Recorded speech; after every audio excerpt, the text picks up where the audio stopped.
Dengan penetapan kebijakan baru ini, ada dampaknya bagi pelaku industri dan juga tentunya ekosistem industri haji dan juga umroh. Kalau dari pandangan Anda sendiri, seperti apa Pak dampak ini Pak? Dari sisi industri, saya kira kita menyambut ini dengan sangat positif gitu, karena ini merupakan langkah transformatif yang positif gitu ya menurut kita.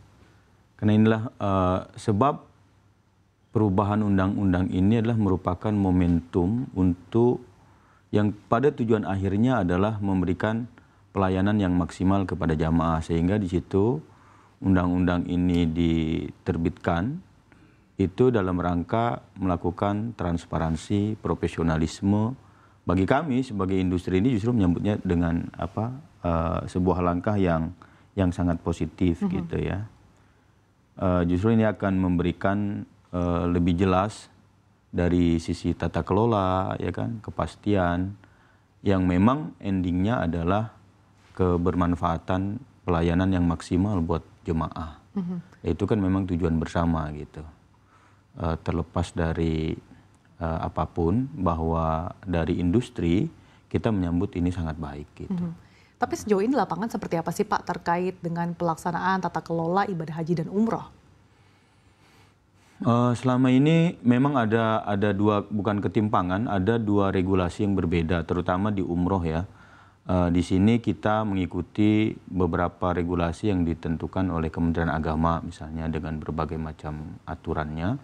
Kemudian di negara tujuan, dalam hal ini Saudi Arabia, dia juga punya regulasi yang agak tumpang tindih saya kira begitu ya. Makanya kita sebagai industri akhirnya pada perjalanannya selalu mengambil inisiatif-inisiatif untuk mensinkronisasi dua regulasi itu. Nah, mudah-mudahan dengan adanya undang-undang ini, yaitu tadi akan memberikan transparansi, akan memberikan kepastian, yang endingnya adalah memberikan kenyamanan buat jamaah tadi. Itu aja sih harapan kita gitu ya, dari segi bisnisnya, dari segi industrinya akan berjalan dengan baik. Walaupun kemarin memang ada beberapa ada beberapa ketentuan, ada beberapa undang-undang baru yang teman-teman di industri banyak yang menolak gitu. Seperti apa saja Pak? Kemarin yang agak rame itu teman-teman menolak dengan adanya umroh mandiri ya. Tetapi pas dilihat memang umroh mandiri itu diberadakan, diatur di dalam undang-undang itu maksud saya gitu. Nah ini awalnya sampai setahu saya gitu 13 asosiasi menolak itu gitu, tapi akhirnya tetap diundangkan.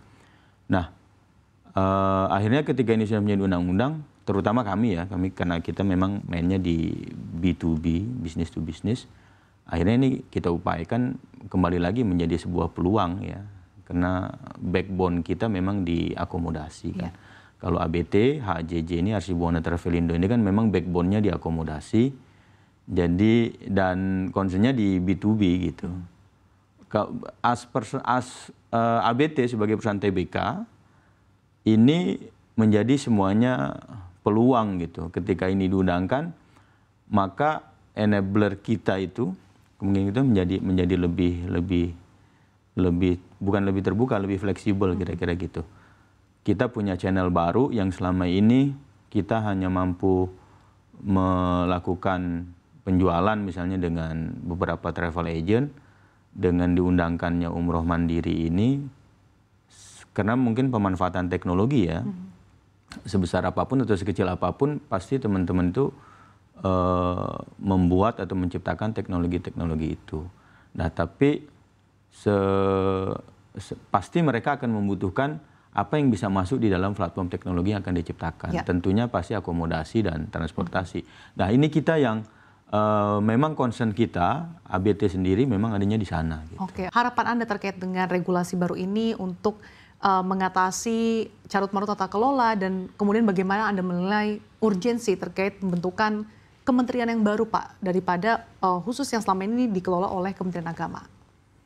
Ya, saya kira itu dengan adanya kementerian ini mestinya DIM-nya pasti daftar isian masalahnya itu tadi banyak ditemukan penelantaran jemaah, banyak di daerah-daerah mungkin ada orang yang sudah nabung tiba-tiba tidak berangkat umroh dan lain sebagainya.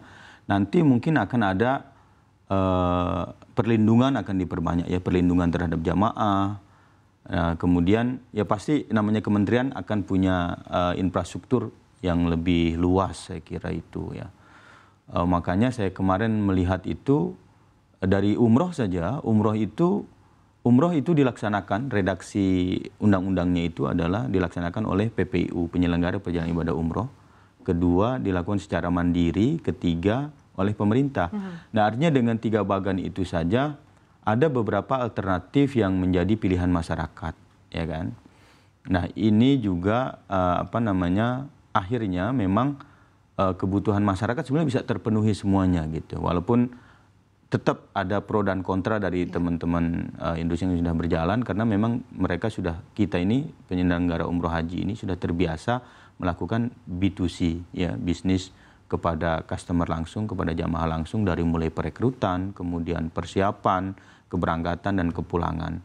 Dan teman-teman itu sebetulnya lebih komprehensif mereka memberikan pelayanan. Kita itu di travel umroh haji itu punya dari sejak merekrut, kemudian melakukan bimbingan, melakukan pelayanan, bahkan after keberangkatan itu biasanya mereka bikin grup alumni dan lain sebagainya. Jadi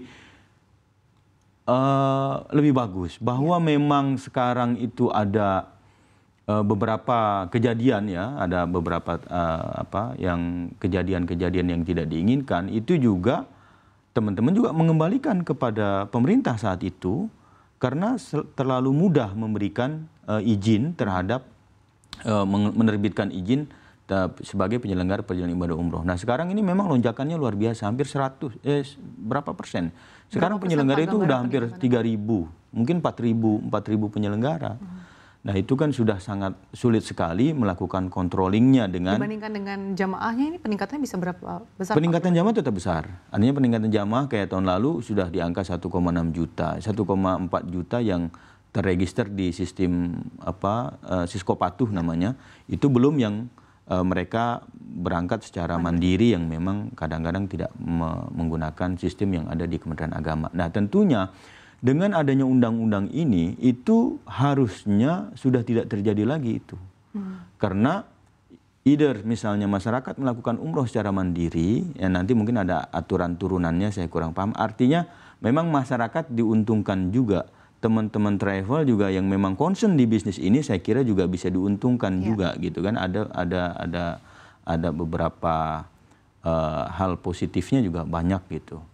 Nah, kalau kami dengan kondisi ini seperti yang saya sampaikan tadi di ABT sendiri, karena kita memang backbone-nya adalah B2B, nah ini menyambut baik gitu. Kemudian dengan adanya umroh mandiri, ya tadi umroh mandiri itu kan platformnya pasti platform teknologi ya kan.